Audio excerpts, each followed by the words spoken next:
Hey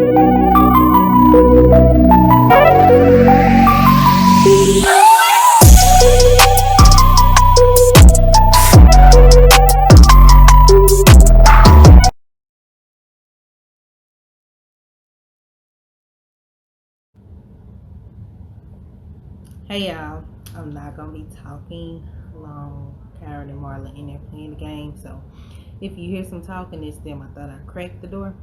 I know I do disclaimers.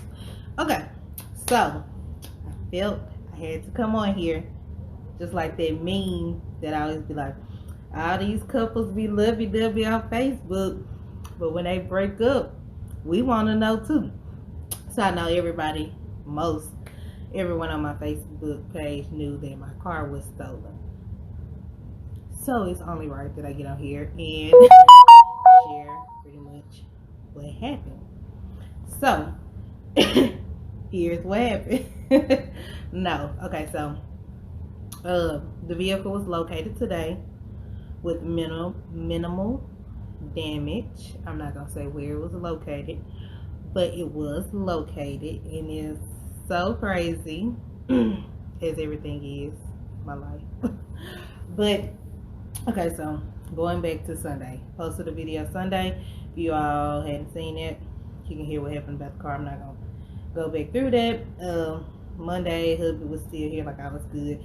Tuesdays when he left, and Tuesdays when I went back to work, I was so like, my emotions were like up and down, like up and down. I'd be good and I'd be like sad. So usually I'm the first one on our side to get there. I go in early. I'm the newest one, so I go in early, and I was there by myself. I was like, dang, I thought Kyra was gonna be here or something. I mean, I wasn't like crying like I'll let or nothing, but I was just like, dang. So then someone came.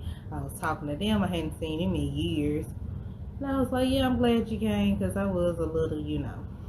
So after that, I was pretty much good as far as like with my emotions and stuff like that. I was like, because on the video, I told y'all like God is still good. Even when things are bad, God is still good.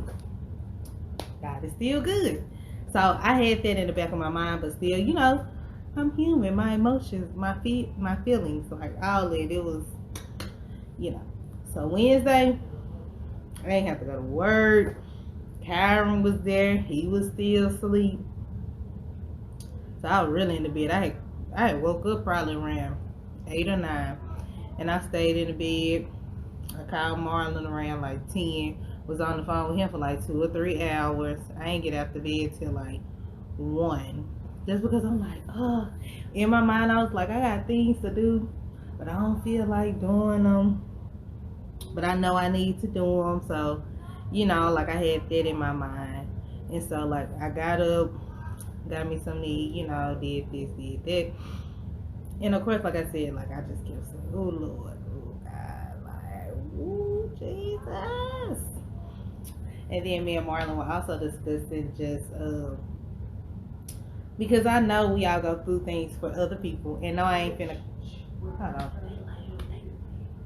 I know we go through things to help other people as well as ourselves, and like I said, to advance God's kingdom. So I'm like, oh, I can't be stuck in this bed. Like, when things happen to my friends and stuff like that, I'd be like, we gotta speak live, we gotta do this, we gotta do that. And if anybody is coming, I cannot see any comments. But hey, I was like, so if I'm gonna be the Speak Life representative, then I gotta get my butt up out this bed and do what I have to do and do what I need to do. So that was Wednesday. Thursday, during this week, we getting kind of ready for school and stuff like that. Took him to get a haircut, pick up his supplies for school and all that. And I was originally supposed to come where I am now Wednesday. I usually go Tuesday, but I was supposed to come Wednesday, but I was like, I don't know if I want to be on the road for 2 hours. I was saying stuff like that, but I was telling people like it'd be up and down, like my emotions are just up and down. Of course, I had time to feel, but in the back of my mind, I'm like, nah, I'm gonna get through this. Like it's already done. I was just worried about more so like the stuff that was in the car. I was definitely worried about the car, but I was worried about the stuff that was in the car because you know how it is when stuff don't belong to you, honey. That was my first thoughts. This stuff don't belong to me. Alicia Shantae cannot replace this stuff. Then I had my work stuff in there. So like I said, Tuesday when I was at work, it was like I don't even want to do no work. Anyway, so that was Tuesday, Wednesday. So today Friday. So Thursday, I ended up getting myself together, coming where I was. I went to Arkadelphia, and I met this awesome freshman. She's so cool. Me and her had been talking before the summer. I had adopted a senior, a few months ago or whatever. I had adopted a senior. When I was really talking to her, like, it was really good. I took her stuff. We went to Dollar Tree, we went to Walmart, just talking, chilling, like all it. Of course, my spirits were back up high and all this and it. So then, like, last night was like the best sleep I had ever had. Like, I think Marlon had got off. He didn't even go straight to sleep. I literally had took a shower, got into bed, and like that was the best sleep ever. So I know, like, that was just like God telling me, like, don't worry about it, because you talk yourself through these things. And I really had like gave it all to him, because like I had the best sleep ever. I woke up early. I'm like, babe, let's go get our feet done. Like stuff like that. Let's get a pedicure. Let's have a relaxing Friday since you're off. Like, I had really stopped like worrying about it and all this and it. So on our way, my appointment was at 3 o'clock, or our appointment was at 3 o'clock, and my phone was ringing, and I was like in the other room. I was like, oh babe, we don't miss no phone calls. It could be the police, nothing. Yeah, we almost missed that phone call. So when the woman called, she was like, hi, yes, it's your vehicle, da, da, da. Okay, we located your vehicle at, I'm like, huh? You located it where? She like, yeah, so someone has to get it, or we're gonna take it to the impound, or whatever. We're gonna tow it, and you can't get it till Monday. Back to back to back. So I'm like, what kind of, I had literally like went on and came here where I am, and all this and that. I'm like, and they done found the car. And I'm calling my family, who's still down as my emergency contact. Why wasn't nobody answering the phone? And the woman was still on the phone. Like, I stayed on the phone with her. I was like, well, ma'am, I'm trying to contact them. Like, my dad has the key to the car. He's not answering. I'm calling and texting him. Usually he's very good about answering that phone. I called my aunt. She didn't answer. I called her daughter. She at work, but she didn't answer. I'm like, and the one was like, well, ma'am, you have to have someone come within the next 15 minutes, or they're gonna tow it, and you can't get it till Monday. So I'm like, oh, I done came this close, and I can't get the dang car. Oh, it's gonna be a problem. So I said, so y'all can't just leave it there and I guarantee. So then I text this person that I know work at that location. I don't even talk to them every day. I was like, hey, are you at such and such? I'm so sorry to text like this and all this and that. And they immediately had called me like, hey, yeah, I'm here. They called me Miss Richardson. They're like, hey, yeah, I'm here. What's up? I was like, my car is outside about to get towed. Like, I was like, my car was stolen. It's outside. It's about to get towed. Can you at least go stand out there and let them know not to tow the car? Can you stand out there and let them not tow the dang car? So then they're like, oh, yeah, let me get officer such and such and blah, blah, blah. And all right. So then now I'm like, okay, why ain't nobody answer the phone? So then I called. My aunt called me back. I'm like, hey, my dad has the key. I was like, they found my car. My dad has the key. But if we don't get there in the next 10 to 15 minutes, they gonna tow the car. She's like, all right, where is it? Okay, I'm going. And I know, like, she gonna drop everything. So then finally so I called Kyron. I'm like, if anybody gonna answer, my baby got me. Call Kyron. Kyron, where G-Pop? He downstairs. I said, Kyron, run downstairs and take the phone to G-Pop. So then this put Kyron in panic mode. He like, what? I like, I'm gonna tell you in a minute. Just get G-Pop on the phone. So then I talked to my dad. I was like, hey, they found my car. It's at such and such. But you got to get there in the next 10 to 15 minutes, or they gonna tow the car. So they like, all right. So then now I'm trying to call my aunt back. Like, hey, they on their way. So I'm texting her. Then it worked out because then Tammy was also on home from lunch, so they were able to go and get the vehicle. Then it happened that the person that called it in, or I don't know if they called it in, but someone that works at the place was like, I saw that on Facebook and I ain't even think about it. I was like, yeah, that was my car. Like, I know the person, so it wasn't like nothing like that. But let me tell you how good God is. Like, at the beginning of this video, I told y'all some stuff in that car that did not belong to me. And it was my first thought to when the car was took. The 2 laptops was still in the car, as well as a card that belonged to my place of employment was still in the car. Y'all cannot tell me God ain't good. I ain't gonna shout out here. I done shouted all day.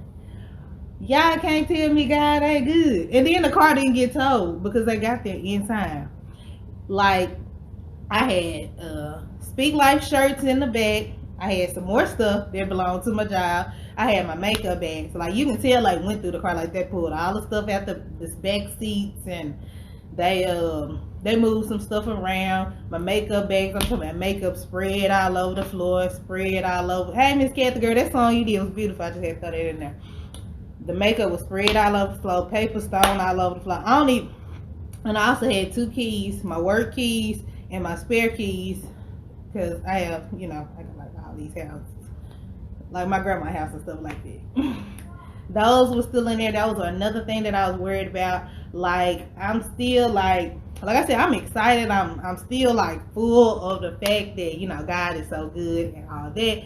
I still had like some worries about like where the vehicle was located. Okay, y'all still got my ID. Y'all already know where I live, but my ID has a different address. And then I know y'all know where I work because y'all see all my work stuff in the back. So it'd be like those thoughts are in the back of my mind. But like me and Marlon, I was at the nail shop like, man, I'm just so full. I said, I just feel like I just want to be empty right now. I feel like going out and serving the masses. What I need to do, y'all got it. So I'm like, when they called me and I was on the phone with my auntie, I'm like, and she told me that stuff was still in there because I was worried about them keys, I was worried about them laptops, and I was worried about that car. That stuff don't belong to me. These are now I'm putting other people's stuff in jeopardy. These are keys to my family houses and all this and that. So I was so thankful. I was like, oh, what is God trying to tell me? Like, what is God trying? What you want me to do? What you want me to do? So that's how I've been. So like, people been trying to call me. I ain't no phone talker, but I'll text y'all. But anyway, I just wanted to share that because God is so good. It was like, when I took my hands off of it, when we went driving around, going to these neighborhoods, pressing that panic button, when we weren't trying to locate the last location of the laptops whenever they was turned on, when we weren't trying to pull up to these addresses and all this and that, and I took my hands off of it, I stopped worrying. I went on and came down here where I'm supposed to be. Don't let him hear that. Where I'm supposed to be and stop worrying. God worked it out. So I don't know who this is for, but I want to encourage y'all to take your hands off of it. If you say you trust God and you put your faith in God, then go and let him do that thing. Go and let him work that thing out. And I am still speaking life, and I am still expecting God to do bigger and better things in my life as well as other people's life. I am still speaking that right now because I know this is not the end. It is not over. God is still a good God. God is still a great God. And whatever you're going through, whatever you're dealing with, give it over to God. He will work it out. I am a living testimony. Y'all know I am a living testimony because anything could have happened. Even my aunt was like, I'm so glad they got that car, because if they would have been any closer, you would have been hanging on the car for dear life, or whatever she said. And I was like, you sure right. I sure would have been holding on to the back of that car. So it all worked out. Wasn't there but God and God's timing. So I'm a living testimony. I speak life over those that are watching. You have to use your words to just speak life. I kept saying something better is gonna happen. Something is about to happen. So this ain't it though. But I am so thankful, and I definitely appreciate everyone calling, texting, sharing, liking, like whatever. whatever you did, like, I definitely appreciate it, and it did not go unnoticed. I just appreciate y'all. Like, thank y'all. I love y'all. And that's it. I ain't gonna be long because I'm just, I ain't gonna break out up in here. But woo, it's been a long day, and God did that. It wasn't nobody but Him. That's how He do, though. That is how God works, especially in my life. He makes sure it wasn't nobody, but like, I know for a fact it wasn't me, it wasn't man, woman, child, whoever. It wasn't nobody but God. So I want to encourage y'all to put all y'all trust and your faith in God. And I'm talking about the Lord Jesus Christ, God who sent His only Son to die for our sins. I ain't praying to the universe. I'm praying to the Lord Jesus, whose Father is God. That's who did it. That's who did it. I'm gonna get out because I'm gonna get to preaching. But I'm